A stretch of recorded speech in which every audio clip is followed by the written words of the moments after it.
오늘 본문의 말씀은 고린도후서 1장 8절에서 10절 말씀입니다.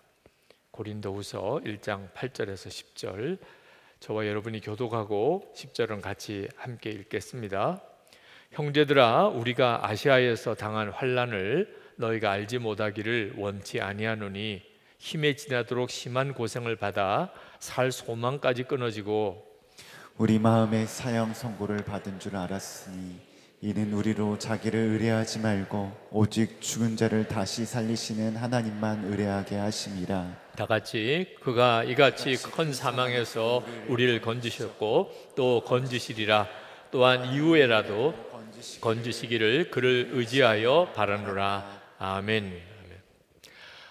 주님과 동행하는 여러분들에게 믿음의 간증이 계속 여러분의 삶 속에서 일어나기를 축복합니다. 우리가 정말 나는 죽고 예수로 사는 믿음으로 주님과 친밀히 동행하는 것 자체가 정말 말할 수 없는 복입니다. 하나님께서 정말 살아계신 하나님이시기에 우리가 진실로 주님의 은혜 안에 그렇게 사는 것을 하나님은 절대로 소홀히 여기지 않으십니다. 그러니까 우리 한 사람 때문에라도 우리의 공동체가, 우리 나라가 하나님이 버릴 수가 없는 거죠. 하나님이 사랑하는 자가 이 한국 땅에 있다는 것만 가지고도 하나님께서 이 한국을 결코 포기할 수 없으신 거죠. 그러므로 여러분 주변에 진실로 주님을 사랑하며 그리고 주님과 동행하기를 원하는 사람이 있다면 그는 정말 복이 있는 사람입니다. 정말 귀하게 그 사람을 우리가 그렇게 여길 수 있어야 합니다. 믿음의 사람들이 서로 연합하여 정말 주님을 바라보고 사는 것 자체가 우리가 우리 나라를 위해서 할 수 있는 사실 가장 큰 애국이라고 생각합니다. 하나님께서는 분명히 성경에 한 사람이라도 있으면, 진실로 하나님을 찾고 의지하고 하나님의 뜻대로 살려고 하는 사람이 한 사람이라도 있으면 하나님께서 그 땅의 죄악에 대하여 하나님이 징계하지 않으시겠다고 그렇게 말씀하셨습니다. 오늘 이 시간에 주님, 저 있잖아요. 여러분 다 똑같은 마음이죠? 하나님, 저 있잖아요. 하나님, 저는 아니죠. 네. 그런 마음은 아니시죠? 네. 주님을 정말 사랑하시는 여러분들이 너무너무 소중한 존재입니다. 우리에게 있어서 한 가지 큰 정말 기도 제목이 있다면 우리 자신이 영적으로 무너지고 메말라지지 않게 되는 것입니다. 주님을 뜨겁게 사랑하는 자에게 믿음의 간증이 계속 되어져서 우리가 계속 충만함을 유지하는 것은 그 자체가 가정도 교회도 나라도 살리는 일입니다.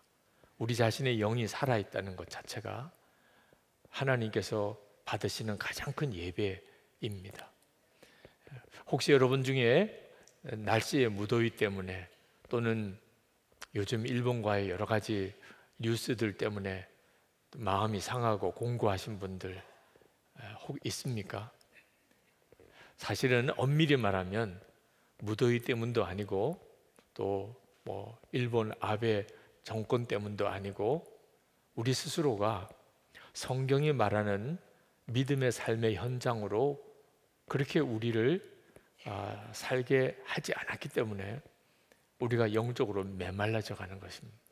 혹시 여러분 중에 나에게는 기쁨도 없어요, 요즘에는 뭐 놀라운 일도 없어요, 어느 순간에 기도의 힘도 다 잃어버린 것 같아요.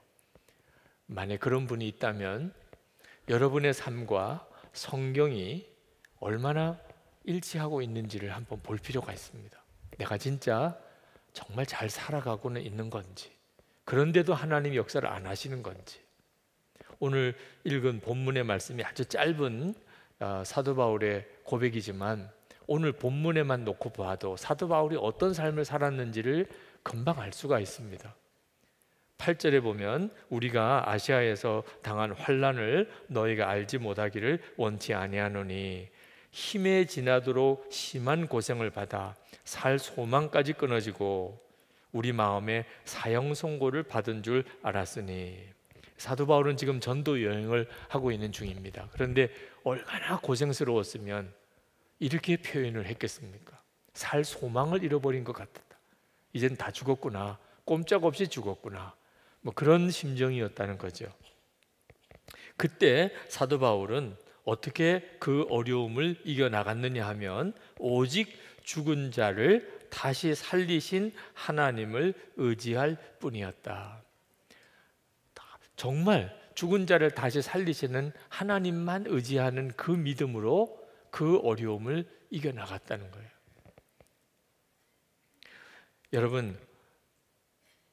여러분도 사도 바울의 가지고 있는 이 심정, 죽은 자를 다시 살리시는 하나님만 의지하는 그 믿음으로 요즘 살고 있습니까? 상황이 그런 상황이어야 그런 마음이 되는 거죠.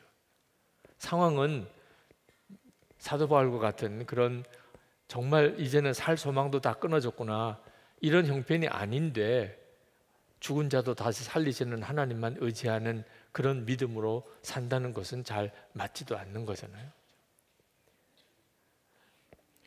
왜 우리의 삶에는 그런 은혜의 역사들, 간증거리들, 그렇게 내 속에서부터 솟아오르는 기쁨, 말할 수 없는 감사, 정말 주님이 하셨습니다, 이런 고백들이 왜 우리에게는 없지요? 성경이 말하는 그와 같은 삶과 우리의 삶이 너무 다르다는 겁니다. 자, 오병이의 기적 때를 한번 보세요. 예수님께서 5천 명이 넘는 무리들에게 그날 제자들에게 먹을 것을 너희들이 저들에게 나눠주라 그렇게 말씀하셨을 때 그 제자들의 심정, 눈앞에는 5천 명이 넘는 사람들이 있습니다. 근데 자기들이 가진 것은 아무리 찾아봐도 보리떡 5개와 물고기 2마리밖에 없어요. 그때 그 심정이 어떤 심정이었겠습니까? 정말 죽은 자도 다시 살리시는 하나님만 의지하는, 이건 하나님이 안 계시면 불가능한 일이야, 그런 심정이었겠잖아요. 네. 그런 상황에서 오병이어의 기적이 일어났던 겁니다. 여러분, 물이 포도주가 되는 가나 혼인잔치의 기적은 어떻게 일어났죠? 혼인잔치는 열렸는데 포도주가 다 떨어졌어요. 아직까지 잔치는 계속 되어야 되는데 포도주가 없습니다. 아주 난리가 났죠. 그 잔치집은 정말 이제는 갑자기 초상집같이 되어버렸습니다. 포도주를 어디서 갑자기 다 구해와요. 이런 정말 기가 막힌 상황에 처해져 있을 때, 그때 하인들에게 그 손발 씻는 항아리에다가 물을 채우라 그러고 그 물을 떠다가 연회장에게 갖다 주라 그러고 이렇게 하는 그때 그 심정이 어떻겠습니까? 여러분이 정말 하나님의 살아계시고 역사하심을 경험하기를 원하십니까? 그렇다면 여러분의 삶도 성경이 말하는 그와 같은 삶이 되어야 비로소 여러분이 알게 돼요. 아, 하나님이 살아계시구나, 주님이 역사하시는구나. 여러분, 벼랑 끝에 서 보신 적이 있습니까? 큰 가파른 절벽 맨 끝에 서는 것만. 정말 고소공포증 있는 사람들은 그것도 정말 큰일이죠. 벼랑 끝에 선다는 것. 그 벼랑 끝에 서 보면 한 걸음만 더 내디디면 그냥 절벽에 추락하는 것입니다. 그 벼랑 끝까지 나가서게 하신 하나님, 그게 바로 믿음으로 산다는 뜻이에요. 우리는 다 믿음이 있잖아요. 예수님께서 우리의 죄를 위해서 십자가에 죽으셨다, 그래서 내가 구원받았다, 그런 믿음이 있잖아요. 그죠? 그런 믿음을 가지고 사니까 믿음으로 사는 거죠. 틀린 말은 아니에요. 예수님이 나를 위해 십자가에 죽으셔서 내가 구원받았다, 그걸 내가 믿으니까 믿음으로 사는 거지 뭐. 그 아주 틀린 말은 아니지만 믿음으로 산다는 것의 정확한 의미는 아니에요. 믿음으로 산다는 것은 그저 내가 구원받았다는 것을 믿는다는 의미가 아닙니다. 정확한 의미는 다윗이 골리앗 앞에 섰을 때, 그때 하나님이 정말 살아계시다는 사실을 믿고 그 거인 골리앗이 전혀 두렵지가 않고, 그리고 넌 오늘 정말 내 손에 죽었다, 이런 자신감이 생기는 그런 어린 소년 다윗의 심정이 믿음으로 사는 심정이에요. 그러니까 여러분이 내가 정말 지금 믿음으로 살고 있는지를 한번 스스로 자기 삶을 점검해 봐야 됩니다. 우리는 이 다윗이, 사도 바울이 고백한 것처럼 이렇게 살기를 대부분 다 싫어합니다. 10절에 이렇게 말했습니다. 그가 이같이 큰 사망에서 우리를 건지셨고 또 건지시리라. 또한 이후에라도 건지시기를 그를 의지하여 바라노라. 말은 진짜 은혜로워요. 네, 야, 정말 좋은 말씀 같아요. 근데 가만히 내용을 훑어보면 굉장히 두려운 가운데 있었음을 말해주는 겁니다. 큰 사망에서, 죽으면 그냥 죽는 거지 뭘 또 큰 사망이 있어요. 그러니까 죽어도 그냥 보통 죽는 게 아니라는 뜻이죠. 너무 비참한 형편에 있었고 매우 두려운 상황이었다는 뜻이죠. 그런 사망에서 우리를 건지셨어요. 자, 그걸로 끝이면 살다가 보면 그런 일도 있을 수는 있죠. 근데 사도 바울은 지금도 건지시리라. 전에 건지셨는데 지금 또 그런 일이 벌어지고 있어요. 그래서 지금도 건지시리라. 그걸로 끝나면 또 좋겠는데 이후에라도 건지시기를 그를 의지하여 바라노라. 그러니까 사도 바울의 삶은 큰 사망에 부딪히는 일이 과거에도 있었고 지금도 있고 앞으로도 있을 거라는. 여러분도 그렇게 살고 싶지요? 그건 아닌 사람이 많습니다. 그냥 이건 성경으로만 읽고 싶지 내 삶의 고백이 되기는 싫습니다. 대부분은 그런 심정이에요.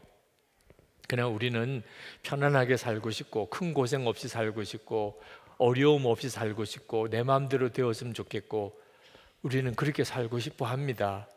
그리고 그렇게 사는 것을 복이라고 생각하기도 합니다. 별 고생도 안 하고 여유롭게 지내고 큰 위기도 겪지 않고 어려운 일은 다 피하고 하고 싶은 대로 다 살고 그러면 좋겠다. 그러면 하나님이 정말 살아계신 하나님 같고 나를 사랑하시는 것 같고 내가 복을 받은 것 같다고 이렇게 믿고 싶은 사람들이 많아요. 그런 믿음이 어떤 믿음이냐면 완전히 어린아이 같은, 순수하다는 뜻에서 어린아이가 아니고 너무 유치하고 그리고 초보적인 수준이라는 뜻에서 어린아이 같은 믿음이에요. 인도네시아에서 그 대학을 설립하여 운영하는 이용규 선교사님,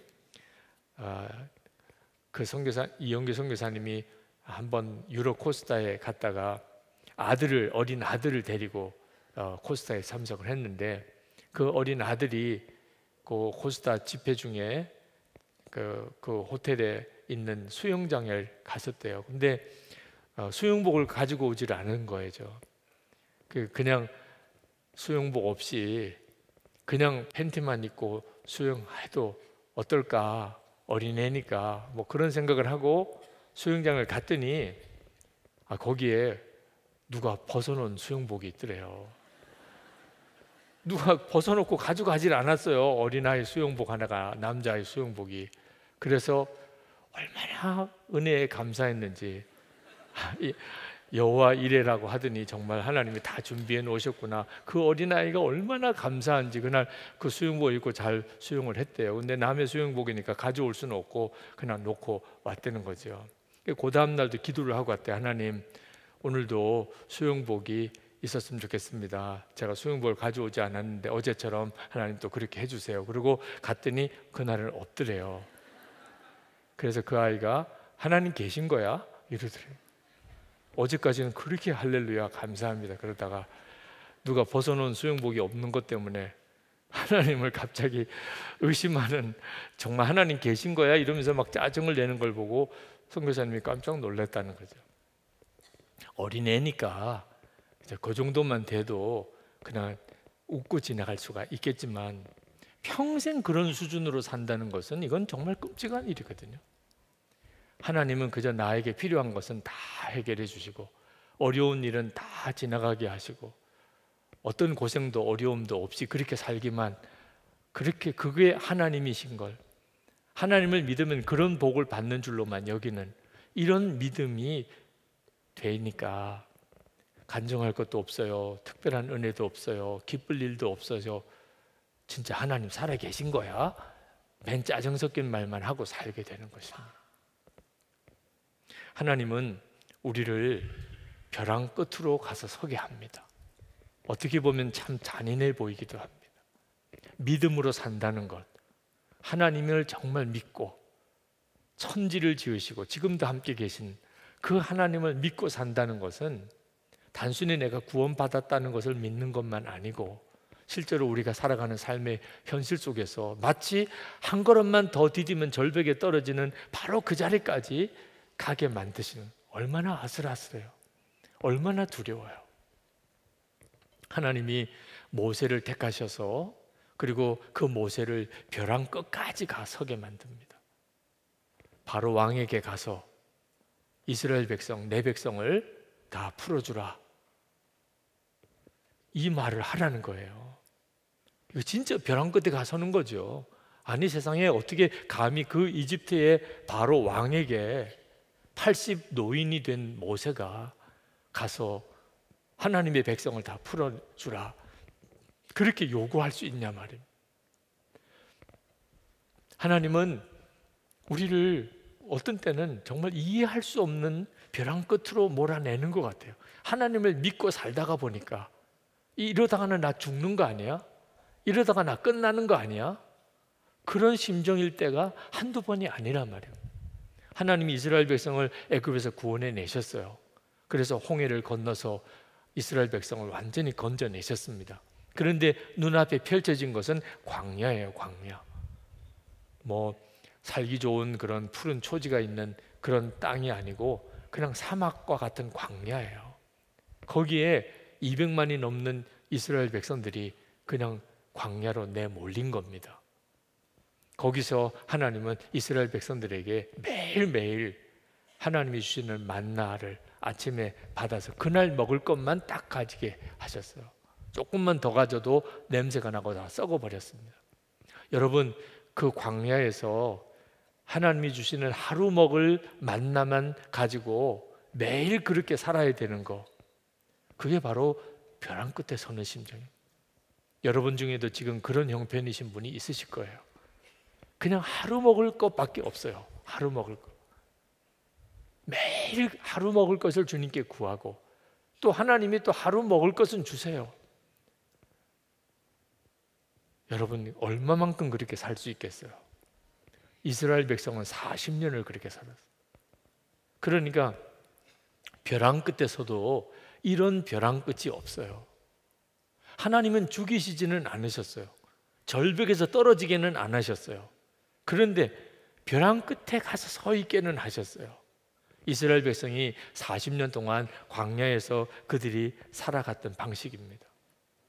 왜 그렇게 하셨을까요? 하나님만 전적으로 의지하며 사는 훈련을 시키시려. 무려 40년을 매일 만나만 먹고 하루치의 양식만 가지고 그렇게 살게 만드셨다니까요. 하나님께서 우리에게 믿음의 훈련을 시키시는 목표가 있어요. 그것이 바로 사도 바울이 고백한 것처럼 죽은 자도 다시 살리시는 하나님만 전적으로 의지하는 믿음을 갖게 하려는 거예요. 하나님은 나를 반드시 먹이신다. 어떤 형편에서도 하나님은 나를 먹이신다. 이 사실만 정말 믿어지면 그러면 어디 가서든지 살지요. 그죠? 하나님은 반드시 나를 먹이신다. 굶겨 죽이지 않으신다. 이스라엘 백성들이 매일 만나를 먹으면서 그들의 마음속에 하나님은 우리를 끝까지 먹이고 살리신다. 그 사실이 진짜 믿어지니까 비로소 가나안 땅에 들어가게 된 거잖아요. 우리에게도 하나님이 똑같이 하세요.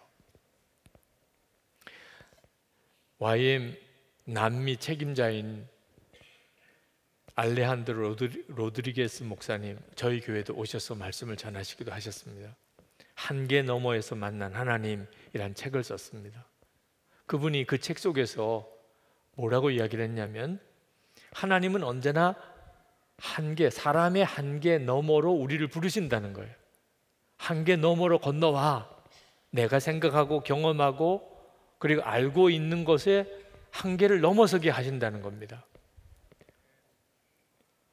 그 한계를 넘어서려고 할 때 누구나 다 이러다가 죽는 거 아니야? 그런 두려움이 오게 돼요. 이게 벼랑 끝에 서는 겁니다. 그 한계를 넘어서는 사람은 하나님을 만나요. 하나님이 살아계시구나. 근데 그 한계를 무서워서 두려워서 넘지 못하는 사람은 하나님을 믿는다고는 하지만 실제로는 하나님을 생생히 체험하고 살지 못해요. 한계 너머로 넘어서지 못했으니까.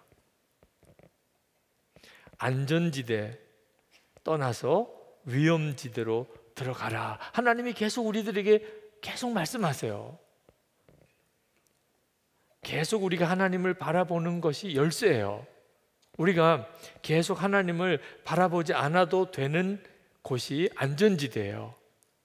하나님을 바라보지 않아도 살아갈 수 있어요. 예를 들어서 월급을 받는 분들, 여러분 월급 잘 나오고 있나요?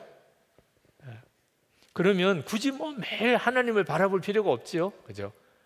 회사 사장님만 바라보고 살면 되죠. 이런 경우가 안전지대예요. 그런데 만약에 내가 사표를 내고 그리고 이제 혼자 회사에서 나왔다 그러면 그때부터 이건 위험지대로 들어온 겁니다. 그죠? 이제 내가 벌이가 없으면 이제는 정말 굶어야 될 지경이 된 거죠. 여러분들 보고 다 직장 사표 내고 지금 그렇게 살라고 하는 말은 절대로 아니에요. 비유를 말하자면 그렇다는 거죠.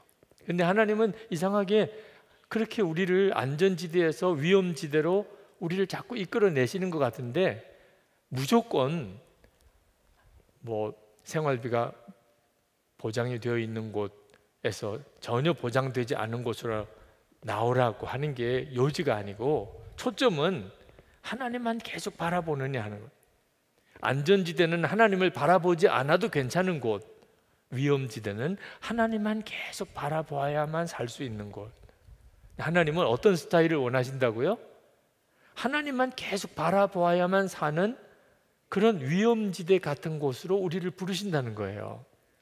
왜? 거기가 실제로는 더 안전지대니까. 만약에 여러분이 뭐 내가 꼭 오늘 하나님을 내가 만나지 못해도 그래도 뭐 내일 먹을 것도 있고 뭐 앞으로 얼마 동안 살아갈 준비도 돼 있고 이러신 분들은 참 좋으시겠어요, 그죠? 네.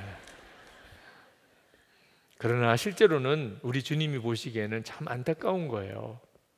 내가 내 앞일을 몰라서 그렇다. 절대로 하나님 나 없어도 얼마 동안은 살 수 있어요. 이런 심정이신 분은 사실은 영적으로 위험한 곳에 있다는 거예요. 뭐 직장에서 월급도 나와요. 온 가족들이 다 뭐 건강하고 잘 지내요. 특별하게 무슨 어려움도 없어요. 그런데도 마음속에 주여 계속 주님만 바라봐. 주님이 함께 하지 않으시면 이 모든 게 무슨 소용이 있습니까? 한순간에 어떤 일이 일어날지도 모르는 게 난데 그런 마음으로 오늘도 주님 바라보지 않고서는 하루도 나는 살 수 없습니다. 그런 마음의 심정을 가지는 사람의 삶이어야 비로소 우리의 삶 속에 하나님의 역사가 나타나요. 여러분 안전하게 살고 싶어서 나름대로 애를 쓰지만 그렇다고 해서 안전하게 살 수 있는 게 아니에요. 뭐 음식을 잘 가려 먹고 건강을 위해서 조심하고 무리하지 않고 누구하고 좀 갈등을 느끼면 그게 마음에 또 스트레스가 될까 봐 가능하면 갈등은 다 피하고 하여튼 여러분 나름대로 뭐 노후를 위해서 재정도 모으고 그러면서 고생하지 않고 편안하게 그렇게 살아보려고 무던히 애를 쓰는 것 그게 꼭 나쁜 건 아니지만 그렇다고 해서 편안하고 안전한 삶이 보장되는 것도 아니에요. 어느 순간에 갑자기 어떤 재앙을 만날지 모르는 일이에요. 하나님은 우리 스스로가 우리를 지키기 위해서 안전하게 살려고 하는 일에 대해서 참으로 안타깝게 보세요. 그것은 결코 우리를 안전하게 지킬 수 없는 거니까. 그럼 어떻게 하는 게 가장 안전한 거죠? 주님을 계속 바라보고 주님께 계속 순종하고 사는 거예요. 그것이 가장 안전한 길입니다. 풍랑이 일 때, 그때 예수님은 풍랑 위를 걸어오셨어요. 뱃속에 있는 제자들은 다 정말 죽을 그런 두려움 속에 사로잡혔고 예수님조차도 귀신처럼 그렇게 여겨질 정도, 얼마나 두려웠으면 그랬겠어요. 그때 예수님께서 베드로에게 그 풍랑 위를 걸어오라고 하셨어요. 베드로가 진짜 정말 주님이시면 나도 이 무리를 걷게 하소서, 걸어오라고 그랬어요. 그리고 베드로가 실제로 그 풍랑 위를 걸었잖아요. 우리가 이 풍랑이 심한 세상 가운데서 살아갈 수 있는 가장 유일한 비결은요, 예수님과 함께 걷는 거예요. 오늘 이 시간에 주님께서 여러분들을 그런 삶으로 여러분을 훈련시키시고 싶어 하시는 거예요. 그러니까 여러분이 예수님과 동행하는 삶을 훈련하는 데 있어서 가장 좋은 상황이 어떤 상황이냐면 벼랑 끝에 서는 거예요. 주님만 붙잡을 수밖에 없는 상황.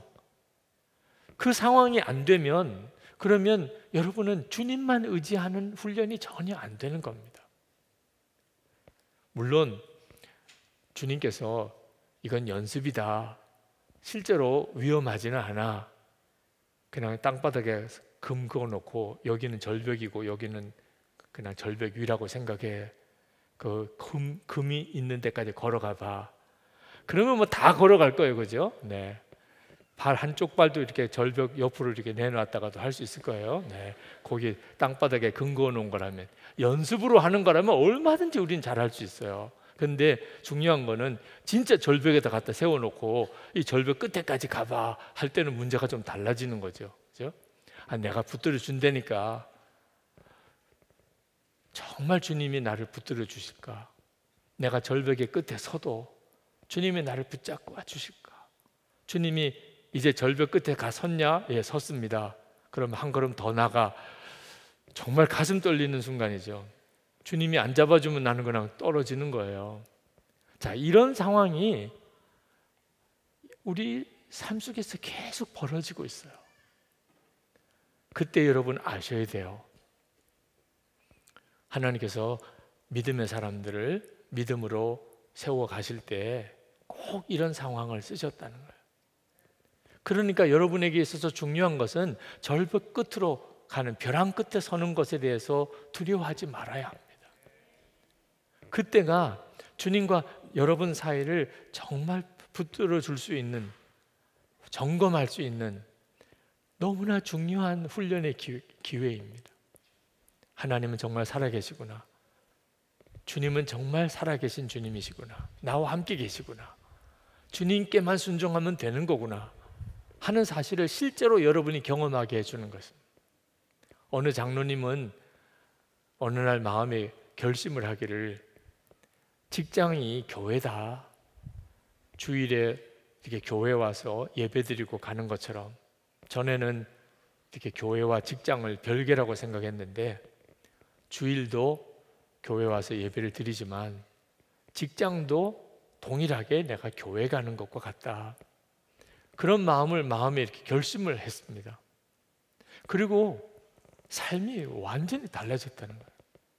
전에는 교회 따로 직장 따로였는데 지금은 자신의 삶이 똑같아졌어요. 교회 와서 지내는 거나 직장 가서 지내는 거나 항상 하나님께 예배드리는 마음으로 살았더니 간증거리가 너무나 많다는 거예요. 어느 장로님은 이런 고백을 하셨어요. 네. 아침에 출근할 때 오늘도 은혜 받으러 출근합니다, 그렇게 하나님 앞에 고백하고 간다는 거예요. 은혜 받으러 교회 갑니다가 아니고 은혜 받으러 출근합니다. 오늘도 직장 생활 중에 교회에서 예배 드릴 때 말씀을 은혜 받고 찬양하면서 은혜 받고 하던 그런 은혜의 역사가 있을 것을 기대하고 간다는 거죠. 우리가 우리의 삶을 정말 믿음으로 주님께 온전히 순종하는 삶으로 우리 자신을 계속 밀어갈 필요가 있습니다. 그것이 하나님께서 우리를 비로소 이렇게 만나주시고 역사하심을 경험하게 하시는 놀라운 비밀입니다. 하나님이 원하시는 것은 그저 착한 사람이 되는 게 아닙니다. 하나님이 정말 원하시는 것은 믿음으로 사는 거예요. 가정에서도 일터에서도 우리의 삶의 모든 자리에서 주님이 나와 함께 계신 것을 정말 믿고 죽은 자도 살리시는 하나님만 전적으로 의지하는 마음으로 그렇게 순종의 삶을 살아가는 것입니다. 물론 돈키호테처럼 좌충우돌 하라는 건 아닙니다. 믿음으로 살으라, 벼랑 끝에 가는 용기를 가지라. 그러니까 무조건 뭐 여기 가도 불 속에서 뛰어들고 물 속에도 뛰어들고 뭐 어지간한 어떤 강이나 바다 보면 무조건 배에서 뛰어내리려고 그러고 그렇게 하지 말라는 거예요. 그건 스스로를 속이는 것입니다. 주님이 하라고 그러셨습니다. 정말 주님이 하라고 하시면 그러면 순종하는 거예요. 그게 열쇠예요. 네. 아무렇게나 뭐 하나님이 살아계시면 나를 살려주시겠지 이런 식으로 하는 것이 믿음으로 사는 것 아닙니다. 저희 할아버님에 대해서 제가 아는 것은 참 많이 없지만 그동안 어려서부터 이렇게 전해 들은 할아버지에 대한 이야기는 참 제게 있어서는 특별한 의미가 있습니다. 저희 할아버님은 우리 감리교회의 첫 번째 한국인 목회자가 나올 때 그 목회자 중에 한 분이셨어요. 그때 당시에 목회자는 요즘처럼 이렇게 젊은 신학생들이 신학교에 가서 신학을 공부하고 그리고 전도사부터 해서 이렇게 목사가 되어지는 그런 단계를 밟지 않았습니다. 이미 다 나이가 있어서 저희 할아버님 같은 경우에는 한학자셨어요. 그래서 서당에서 이렇게 한문을 가르치는 그런 일을 하셨는데 저희 증조 할머님이 선교사님한테 전도지를 받고 그리고 예수를 믿기로 결신을 하셨어요. 근데 어머님이 갑자기 예수를 믿기로 하셨다 그러니 이 한학자인 저희 할아버님이 그냥 따라서 교회를 가시게 된 겁니다. 근데 선교사님에게는 참 잘된 일이 것이 그래도 글을 좀 쓸 줄 아는 분이 교인이 되었으니까 그때 그 선교사님을 도와서 이제 기도에도 인도하고 하던 분을 조사라고 그랬어요. 조사. 정식으로 목회자는 아니지만 평신도 중에서 목회를 돕는 역할을 해주는 선교사님은 여러 교회를 이제 순회하셔야 되니까 이제 늘상 기도회나 예배는 그 조사가 감당을 한 거죠. 그래서 그 조사가 됐습니다. 그리고는 이제 신학을 중간에 그런 조사들을 위해서 특별 과정으로 신학 과정을 두어서 그 신학을 마치고 이제 정식으로 이제 목사가 된 거죠. 지금 목사가 되는 것과는 많이 다른 과정이었습니다. 그래서 이제 첫 번째 한인 목사가 되신 거예요. 그런데 그때 당시에는 목회가 참 교회 형편이 어려웠기 때문에 교회에서 그 목사님의 생활비를 다 부담할 수가 없었습니다. 먹을 게 없는 거예요. 목회만 해가지고는 굶어 죽기 딱 좋은 형편이었어요. 그래서 어느 날 도무지 먹고 살 길이 없어서 시장에 나가서 빵 만드는 데서 받아다가 이제 시장 바닥에 좌판을 깔아놓고 그 빵을 이렇게 그 앞에다가 해서 빵을 파는 일을 하셨습니다. 한 3일 동안 그렇게 하시다가 할머님이 갑자기 여보 우리 돌아갑시다. 스스로 생각해도 이건 아니라고 생각이 드셨던 것 같아요. 먹을 길이 없어서 먹고 살 길이 없어서 빵 장사로 나왔지만 이렇게 해서는 안 되는 거다 하는 생각이 드셨던 것 같아요. 근데 저희 할머님이 그 말 하시자마자 두 말도 없이 그냥 다 접어버리고 교회로 돌아오셨다는 거예요. 지금 제 입장에서는 그 순간이 얼마나 감사한지, 그렇게 교회로 다시 돌아오셔서 그렇게 목회의 길을 저에게까지 이어주신 거거든요. 근데 그 순간에 생각해 보면 저희 할아버지 할머니에게는 정말 죽고 사는 것을 걸었던 거예요. 그렇게라도 해서 먹고 살아야 되지 않겠나 하는 심정으로 빵 장사를 시장에 나가신 건데 이건 아니잖아. 그리고 그걸 접어버리고 다시 교회로 돌아오시면 뭐 먹고 살 거예요? 그냥 정말 굶어 죽는 거죠. 근데 한 가지 분명한 것은 안 굶어 죽었다는 것. 그렇게 굶어 죽으셨으면 저희가 이렇게 오실 리가 없죠. 그게 바로 믿음으로 사는 거예요. 하나님이 원하시는 길을 가자니 꼭 굶어 죽을 것 같은 거예요. 그런데 하나님은 굶어 죽이시지는 않으시는 하나님이시다. 당신이 기뻐하는 길로 가면 반드시 무슨 길이 있을 거야. 이런 믿음으로 나가는 경우를 믿음으로 산다고 말하는 거예요. 그렇게 믿음에 다시 목회의 길을 가셨는데 6.25 전쟁 때 평양 옆에 사동이라고 하는 곳이 있습니다. 거기에 사동 감리교회가 있었는데 거기를 담임을 하시는 중에 6.25 전쟁이 일어났습니다. 그리고 거기서 순교하셨어요. 저희 할아버님에 대해서 알고 있는 모든 것입니다. 할머니는 피난을 내려오셨지만 할아버님은 교회를 지키시다가 순교하셨어요. 제가 아주 젊은 때 부흥회를 인도하러 갔다가 아주 좋은 숙소에서 이거 참 내가 이게 웬 호강을 하는가 그런 생각이 들었을 때 갑자기 할아버지 생각이 났어요. 그리고 그 호텔 바닥에 무릎을 꿇고 얼마나 울었는지 몰라요. 할아버지 상급이라는 생각이 들었어요. 제가 뭐 대단한 게 있다고 그런 대접과 호강을 하겠어요. 그 교회가 나를 왜 그렇게 대접해 줘요? 저로서도 이해가 안 되더라고요. 할아버님이 그렇게 순교하시는 그 모든 과정을 하나님이 다 받으시고 그리고 손주인 저에게 하나님이 그런 은혜를 베푸신다는 느낌이 들었어요. 그때 제 안에 참 놀라운 변화가 일어났는데 그 변화가 뭐냐면 이 어려운 길을 가는 것이 절대로 불행한 게 아니라는 믿음이에요. 그 전까지만 해도 저는 목사의 길도 이 복을 받은 길이 있고 복을 못 받은 길이 있는 줄 알았어요. 복을 받은 목사는 큰 교회 대접 잘 받고 그런 목사는 복을 받은 목사고 복을 받지 못한 목사는 아주 힘들고 어렵고 먹고 살기도 어렵고 정말 돌짝밭 같은 그런 교회에 개척하고 고생을 하고 한 번도 제대로 대우도 못 받고 그렇게 끝나는 목사님은 복을 못 받은 목사. 목사도 복을 받은 사람이 있고 못 받은 사람이 있다고 생각을 했어요. 저는 복을 받았으면 좋겠더라고요. 아버님 목회를 옆에서 이렇게 지켜보니까 고생을 많이 하셨어요. 목사의 삶이 너무 힘들다고 생각이 들었어요. 그래서 저는 그런 고생은 좀 안 했으면 좋겠다는 생각이 들었어요. 목사는 됐지만 나는 절대로 고생하는 목사는 되고 싶지 않았어요. 그런데 그날 이게 확 뒤집어졌어요. 할아버님, 제 생각에는 그 순교라는 것은 너무 끔찍한 거잖아요. 그런데 그게 진짜 복이라는. 그리고 대접받고 호강하는 게 이게 정말 가시방석인 거예요.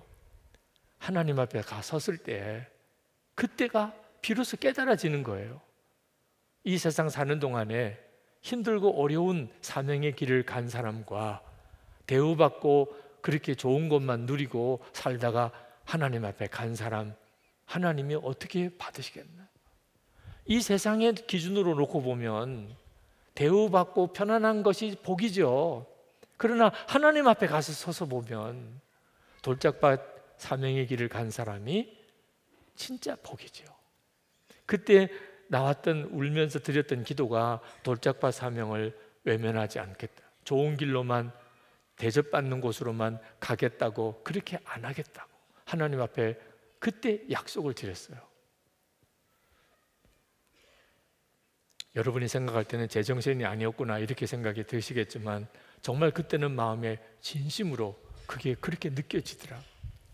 사실 그때 드렸던 기도 때문에 선한목자교회에서 담임 목사로 와달라고 청빙할 때 꼼짝없이 올 수밖에 없었어요. 그때 여기 교회 형편이 굉장히 어려웠거든요. 돌짝밭 사명의 길 외면하지 않겠다고 하나님 앞에 약속드린 것 때문에 좋은 데서 오라는 것은 안 가겠습니다 할 수 있었는데 더 이렇게 어려운 데서 오라 그러니 안 가겠습니다 그러면 나 고생하기 싫어 이런 뜻과도 같으니 하나님께 드린 약속이 그 약속이 아니었거든요. 그래서 기도하게 되고 결국 이 교회로 오기로 결정을 하게 되고 제가 전에 담임받은 교회 교인들한테는 그 고백을 했어요. 이 교회가 너무 어려우니까 제가 못 간다고 말을 못했습니다. 그래서 가게 됐습니다. 그때 그 교회 교인들이 우리 교회가 어려워지면 다시 오는 겁니다. 그러면 이렇게 조건부로 제가 허락을 받고 이 교회로 온 거예요. 감사하게도 그 교회가 안 어려워져서 다시 갈 이유가 없게 됐습니다만 이 교회 부임에 와서 보니까 예배당도 완공해야 되고 또 이 큰 예배당도 다 채워야 되고 그게 저에게 주어진 책임이에요. 근데 하나님께서 제 마음에 절대로 이 교회가 부흥되기 위해서 예배당 건축 다 하기 위해서 목회하면 안 된다는 마음을 주시더라. 그것도 참 모순이죠. 하나님께서 꼭 붙잡아야 할 것은 예수님만 붙잡으라. 오직 주님을 기쁘시게 하는 것, 온 교우들이 주님만 바라보게 그렇게 목회하라. 만약에 그래서 안 된다면 그러면 여기서 목회 그만하는 거죠. 그래서 안 되는 거라면 하나님이 진짜 살아계시다면 교회를 성장시키고 예배당 건축을 다 하기 위해서 목회해서 됐다면 그게 하나님이 하신 건지 내가 한 건지 어떻게 알겠어요? 나는 오직 주님만 바라보겠습니다. 그래서 그때부터 정한 것이 예수님께서 이끄시는 교회였어요. 그리고 어떻게 생각하면 교회가 부흥 안 되는 목회만 한 것 같아요. 저희 선한목자교회에 등록하려면 10주 양육을 받아야만 그것도 간증문 써내야만 비로소 새가족 환영을 해줍니다. 그러니 어떤 교인들은 이 교회만 교회야? 왜 여기는 이렇게 문턱이 높아? 이런 느낌을 가질만 해요. 근데 한 교인이 된다는 것은 그냥 와서 등록 카드만 낸다고 그렇게 한 가족이 될 수 있는 건 아니지 않냐. 정말 우리가 믿음의 한 가족이라면 그러면 한 가족의 과정을 거쳐야 하지 않나. 그래서 새가족 등록 과정을 그렇게 정하고 건축 헌금을 하더라도 우리 일반 헌금하고 건축 헌금하고 절대로 섞으면 안 된다. 건축 헌금이라고 한 것만 가지고 건축 감당하고 나머지 헌금은 다 교회가 정상적으로 해야 될 선교와 교육, 봉사 이런 필요에 그 재정은 다 쓰는 것으로 장로님들하고 약속을 또 했어요. 그것도 처음에는 굉장히 어려운 결정이었어요. 교인들이 점점점 교회가 이렇게 많이 늘어나기 시작하면서부터 교인들 사이에 이상한 일이 벌어지더라. 우리 교회가 도대체 몇 명이 교회에 출석하느냐. 그때 저희 교인이 한 1000여 명 이제 늘어나기 시작을 했어요. 근데 어느 분이 제가 있는 자리에서 다른 분하고 이야기할 때 그래요. 요즘에 교회 교인이 얼마나 많이 모이세요? 3000명 모입니다. 깜짝 놀랐어요. 한 1000여 명 모이는데 어떻게 3000명 모인다고 이야기를 이렇게 하시는. 이거 큰일 나겠구나. 그래서 주보에다가 매주일 몇 명 모였다고 다 썼어요. 어디 가서 조금이라도 과장하지 마시라고 정확하게 몇 명이 왔는지를 썼어요. 교인 수를 괜히 부풀리는 그런 참 이상한 심리가 있거든요. 그런데 어느 날 보니까 교인 수가 꽤 많아졌어요. 그래서 이제는 부풀릴 게 아니고 교인들이 실제로 모이는 교인 수를 그대로만 이야기해도 자랑같이 느껴질 수 있는 정도 수준이 됐어요. 그래서 이제는 더 이상 쓰지 맙시다. 그래서 주보에 교인 몇 명 모인다는 거 쓰지 않기로 했어요. 괜히 그것 가지고 또 자랑 삼을까 봐. 철저하게 주님이 기뻐하는 쪽으로만 그렇게 목회해 보려고 애를 썼어요. 제가 그렇게 했던 이유는 주님께서 정말 이 교회의 주인 되시는 것이 가장 중요한 문제니까. 그리고 그게 우리가 믿음으로 사는 중요한 훈련이니까. 여러분, 여러분의 삶 속에 하나님께서 너 이제 정말 믿음으로 결단하라, 순종하라, 하나님이 그렇게 여러분에게 말씀하시면 여러분에게 있어서 중요하게 필요한 것은 그 믿음의 결단을 해야 한다는 것입니다. 오늘 대만 중화신학교의 선교학 교수님 한 분을 만났어요. 만나서 이렇게 저렇게 이야기를 나누는데 요즘에 중국에서 추방당한 한국 선교사님들 이야기가 나왔습니다. 그 중국에서 추방당한 많은 한국 선교사님들이 지금 갈 데가 없이 굉장히 힘들고 어려운 그런 마음의 상처와 그리고 사역의 진로에 대한 불안한 마음으로 어려움을 겪고 있고, 그리고 그 분들을 어떻게 도와야 할지 이제 그런 의논을 했습니다. 그러면서 참 중요한 이야기를 나눴어요. 중국이 선교사님을 다 내보내는 일이 이번이 처음이 아니라는 것. 1949년 그때도 모든 선교사들을 다 내보냈습니다. 중국이 완전히 주계 장막으로 모든 교회를 다 문을 걸어 잠그고 신학교 다 폐쇄시키고 그리고 선교사 다 내보냈어요. 그랬던 적이 있었어요. 그때 정말 전 세계가 깜짝 놀랐고 충격받았고 중국 교회는 이제 끝났다고 생각했어요. 하나님, 어찌 이런 일이 벌어졌습니까? 그런데 30년이 지나서 중국이 다시 문을 열었을 때 깜짝 놀라는 일이 벌어졌어요. 중국 안에 얼마나 건강하고 강한 교회가 중국 안에 세워졌는지 깜짝 놀랐어요. 그러니까 지금 중국에서 되어지는 이런 일이 우리에게 있어서 참 마음 아픈 일이지만, 그러나 선교사님도 힘들고 중국 교회도 힘들고 하지만 하나님은 정말 살아계신 하나님이시기 때문에 우리가 절대로 낙심하지 말고 주님께 우리가 믿음으로 순종해 나가면 반드시 하나님은 이 일을 지나고 난 다음에 선교 역사에 남는 또 하나의 의미 있는 사건이 되게 해주실 것이다. 그래서 정말 아멘 했어요, 같이. 그러면서 우리 교회에서 주님과 동행하는 이 예수 동행 운동에 대해서 소개를 해드렸어요. 근데 그 선교학 교수님이 정말 그게 필요하다. 지금 우리에게 있어서 진짜 필요한 것은 겉으로 얼마나 모든 일이 잘 됐느냐, 편안하냐가 아니고 진짜 주님과 동행하는 삶을 계속 매일 훈련하는 것이에요. 말레이시아의 선교사 수련회를 우리 인도하러 갔을 때도 그렇게 열심히 선교 사역을 하시던 선교사님들이 그 세미나 중에 정말 애통하는 마음으로 울면서 그렇게 밤늦게까지 기도들을 하셨어요. 열심히 선교 현장에서 일했고 생명을 바치는 마음으로 결단하고 선교사로 나왔고 밤을 새워가면서 기도하는 일도 있었지만 어느 순간에 주님을 잊어버렸다. 그냥 일만 계속하고 있다. 그 점을 주님이 이번 선교사 수련회 때 깊이 선교사님들에게 말씀하셨어요. 그래서 다시 주님을 바라보는 눈을 떴어요.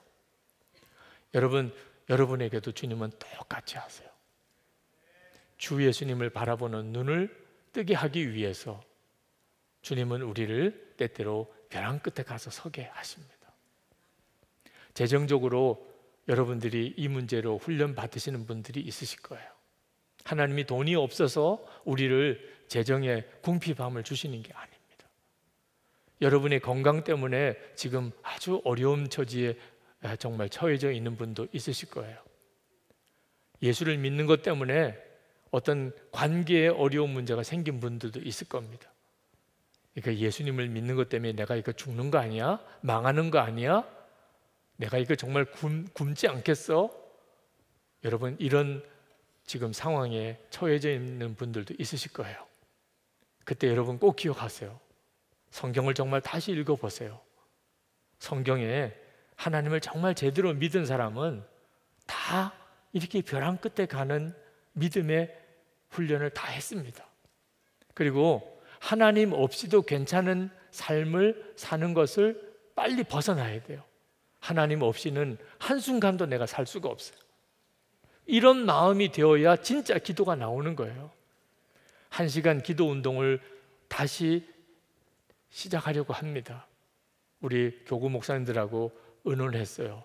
올해 하반기 1시간 기도 운동을 온 교회가 다시 하기로. 근데 진짜 기도를 안 하면 안 될 상황으로 우리나라 상황이 그렇게 가고 있어요. 그렇지만 여러분 꼭 기억하세요. 1시간 기도한다고 할 때 그렇지 않아도 정말 기도하고 싶은데 잘 됐다, 이런 마음이 드시는 분들은 지금 벼랑 끝에 서 있는 겁니다. 1시간 기도가 뭐야, 나 2시간도 할 거야, 3시간도 할 거야, 이런 분들은 정말 벼랑 끝에 서 있는 거예요. 그런 분들은 하나님의 역사를, 놀라운 하나님의 기적을, 정말 주님이 하신 일들을 경험하게 돼요. 그런데 1시간 기도 그러면 숨이 탁 막히는 분, 이게 또 정말 유 목사 왜 저래, 1시간 기도 운동 지난번에 벌써 지나갔는데 뭘 또 해, 이런 느낌이 드시는 분, 형편이 좀 괜찮은 분들이에요. 1시간 기도한다는 게 너무 길게 느껴지고, 이런 분들은 지금 형편이 좋은 분들인데 사실은 진짜 위기예요. 1시간 기도가 너무 부담되고 시간이 길다고 느껴지는 그 심정이 죽은 자도 살리시는 하나님만 의뢰하는 믿음이 아니거든요. 그러니까 형편이 괜찮다고 생각하는 거예요. 1시간씩 기도 안 해도 뭐 넉넉히 살 수 있다고 생각하는, 왜 굳이 1시간씩도 기도하라고 그래, 이런 마음이 드는 분들, 오히려 더 정신을 차려야 하는, 내가 하나님이 역사할 수 없는 삶 속에 그만 안주하고 있는, 그러니까 자꾸 짜증나는 일, 답답한 일, 마음이 무너지는 일, 엉뚱한 일에 죄에 또 꺾이는 일들이 계속 일어나는 거예요. 하나님, 제가 지금 잘 살고 있습니까? 제가 정말 순종해야 되는 걸 순종 못하고 있는 건 아닙니까? 분명히 생각해야 돼요. 저희 교회가 참 어려울 때 하나님 앞에 간절히 기도했던 기도가 있어요. 하나님, 우리 교회의 재정 문제, 이 어려움만 해결해 주시면, 건축비 부채 문제죠. 그러면 우리가 정말 주님을 기쁘시게 하는 일을 위해 열심히 일하겠습니다. 저도 그렇게 정말 많이 기도했어요. 근데 요즘에 하나님이 저희 교회 안에 그 기도를 다 이루어 주셨어요. 재정적인 문제에 막 부딪혀 가지고 이자를 갚을 수 있냐 없냐, 이런 문제에 대해서 더 이상 걱정하지 않게 하셨어요. 그래서 우리가 하나님을 기쁘시게 하는 일을 많이 하고 있나, 그 점에 대해서는 영 자신이 없더라. 그전에는 교회의 어려운 문제를 위해서 1시간 기도는 뭐 너끈히 했어요. 왜? 그렇게 상황이 절박하니까. 기도를 안 하면 오히려 불안해서 살 수 없을 정도이니까. 요즘에 우리가 어떤 재정의 문제를 해결받기 위해서 하나님 앞에 1시간씩 기도할 제목이 별로 없어요. 그냥 우리가 있는 거 가지고 도와주니까 뭐 특별히 기도 더 할 게 없는 거죠. 우리가 정말 잘못 살고 있구나. 이렇게 되면 우리에게 주신 이 복이 금방 다 날아가 버려요. 여러분, 여러분의 삶을 정신 차려서 점검해야 합니다. 1시간 기도 할 게 너무 많지, 그게 정상이에요. 그 상태를 잘 지켜가야 돼요. 그러면 하나님의 역사하심이 계속 일어나요. 근데 1시간 기도할 게 없어, 어떻게 1시간 동안 기도하라는 거야? 그럼 벌써 뭐가 문제가 있는 겁니다. 지금 내가 뭔가 완전히 어딘가에 완전히 현혹되어 있는 거예요. 하나님이 하시는 일에 대해서 영 감을 못 잡고 있는 겁니다. 진짜 정신 차려야 하는 거죠. 오늘 이 시간 우리가 하나님 앞에 기도할 때, 하나님, 저에게 세상 기준으로 고생이다, 편안하다, 이런 기준이 이제는 다 꺾어지기 원합니다. 내가 전적으로 주님만 의지하고 1시간 기도 너끈히 할 수 있는 그 상태로, 그렇게 기도할 제목들이 있는 삶을 제가 살기를 원합니다. 주님, 제 마음에 주의 생각을 심어주시기 원합니다. 그리고 세상 고생에 대한 두려움 다 없애주시기 바랍니다. 하나님을 더 신뢰하게 해주시기 바랍니다. 그리고 하나님의 살아계심의 산 증인이 되게 해주옵소서. 우리 이 시간에 같이 찬송하겠습니다. 주님 다시 오실 때까지 찬송하겠습니다.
말씀을 준비할 때 하나님께서 여러분들을 하나님을 체험할 수 없는 그런 삶의 자리에서 살아계신 하나님을 만날 수 있는 자리로 주님이 여러분을 옮기시겠다고 하셨습니다.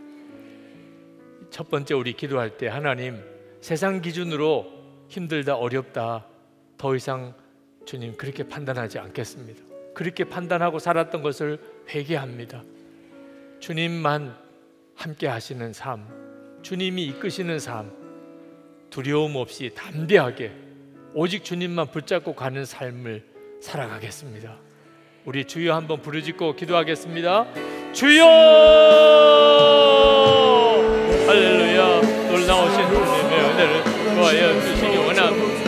하나님의 은혜와 하나님의 역사하심을 주님 구하여 주시기를 원합니다. 하나님 크신 종, 하나님 크신 능력 주님 같이 하여 주소서. 하나님의 은혜로 더욱 잡아주시고 은혜의 역사하심을 우리 가운데 부어주시고 사랑과 은혜가 충만하신 아버지 하나님의 놀라우신 은혜로 사랑하는 성도들 하나님 붙드시고 아버지 하나님 두려움 세상의 어려움 하나님 고생스러운 일 하나님 거기에 매이지 않게 하시고 오직 하나님 하나님께서 확실하게만 살려고 했더니 주님 앞에 회개함 아버지 하나님 끝에 서는 것 두려워하지 아니하고 오직 주님께 풍성하게 살았던 것을 두려워하며 하나님 앞에 나아가 하나님 고백하고 자명하는 우리를 주여 받아주시기 원합니다. 하나님의 은혜로 주님의 역사하심을 주님같이 하여 주옵소서. 우리 안에 오직 주님을 의지하고 주님만 바라보고 주님만 믿습니다. 하나님 역사만을 믿습니다. 그 가운데를 도와주시고 하나님의 종을 도와주시고 하나님 역사하심을 도와주시고 주님의 살아계심을 분명히 보게 하시고 하나님의 긍휼하심을 우리가 이제 또 원하게 해주시기 원합니다. 주 예수 은혜와 긍휼로 도와주시는 주님 하나님의 일을 이루시는 주님 믿고 하나님과 갈망한 하나님 앞에 간구한 주관해 주시기 원함 충만해 주시기 원함 아버지 하나님 놀라우신 주여 은혜 위에 내를 도와주시는 역사하시는 주여 들어주시는 주여 놀라우신 아버지 크신 은혜를 도와주시는 하나님 역사하신 하나님 우리 안에 하나님 주를 바라보는 눈 열어주셔서 하나님 믿음의 길 가게 하소서 하나님 이끄시는 삶으로 나가게 하소서 주 예수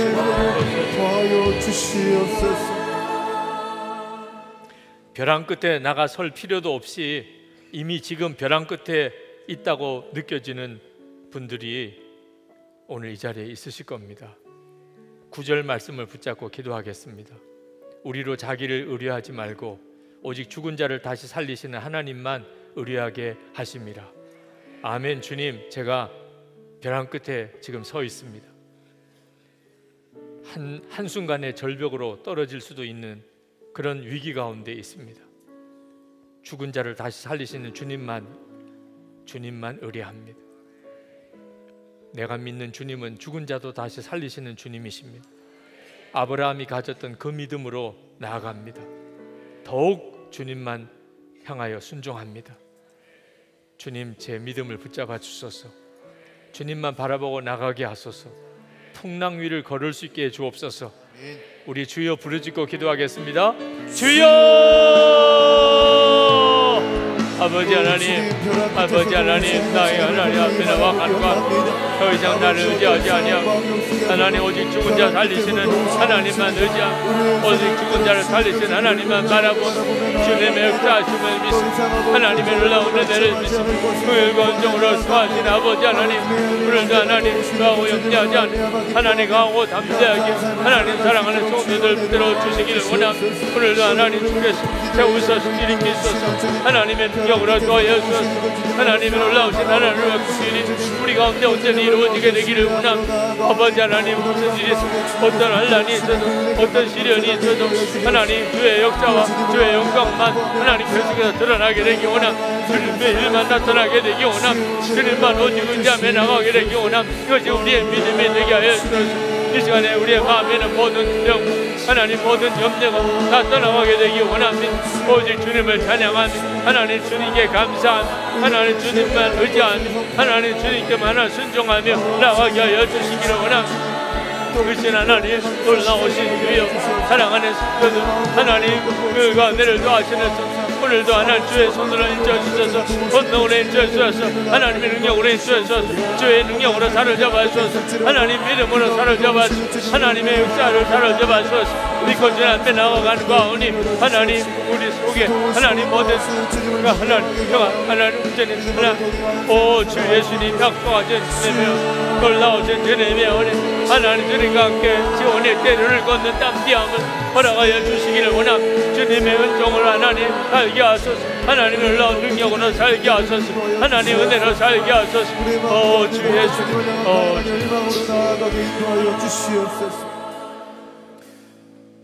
여러분 중에 안수기도 받기 원하는 분들은 아랫단으로 내려오셔서 안수기도 받으시기 바랍니다. 육신의 병든 이들 정말 간절한 기도의 제목이 있으나 혼자 힘으로는 도무지 기도 문제가 해결되지 않는 분들 내려오셔서 기도 받으시기를 바랍니다. 오늘 강단에 올라오셔서 기도할 분들도 올라오셔서 기도하시기 바랍니다. 특별히 여러분의 마음속에 있는 두려움과 염려가 오늘 완전히 떠나가게 하시는 하나님을 전적으로 의지하시기 바랍니다. 10절 말씀을 붙들고 이제 마지막 우리 합심기도 하겠습니다. 그가 이같이 큰 사망에서 우리를 건지셨고 또 건지시리라. 또한 이후에라도 건지시기를 그를 의지하여 바라노라. 아멘. 이전에도 그랬고 지금도 그렇고 앞으로도 큰 사망에서 우리를 하나님은 건지시는 하나님이십니다. 우리의 마음속에 더 이상 어떤 일로 인해서 더 이상 두려워하거나 염려하지 않는 담대함을 주여 주옵소서. 주님 이 시간에 나에게 완전한 평안을 주소서. 시온의 대로를 걷는 그 담대함을 우리가 누리게 하소서. 여러분 중에 그 담대함이 필요하신 분들, 두려움과 염려에서 노임을 받기 원하시는 분들 주님 앞에 나와서 기도하시기를 바랍니다. 우리 주여 3번 부르짖고 기도하겠습니다. 주여! 주여! 주여! 아버지 하나님, 놀라우신 하나님을 보여주시오나. 하나님의 그 진정을 하나님 허락하시오나. 하나님의 놀라운 역사를 우리 가운데 보여주기를 원합니다.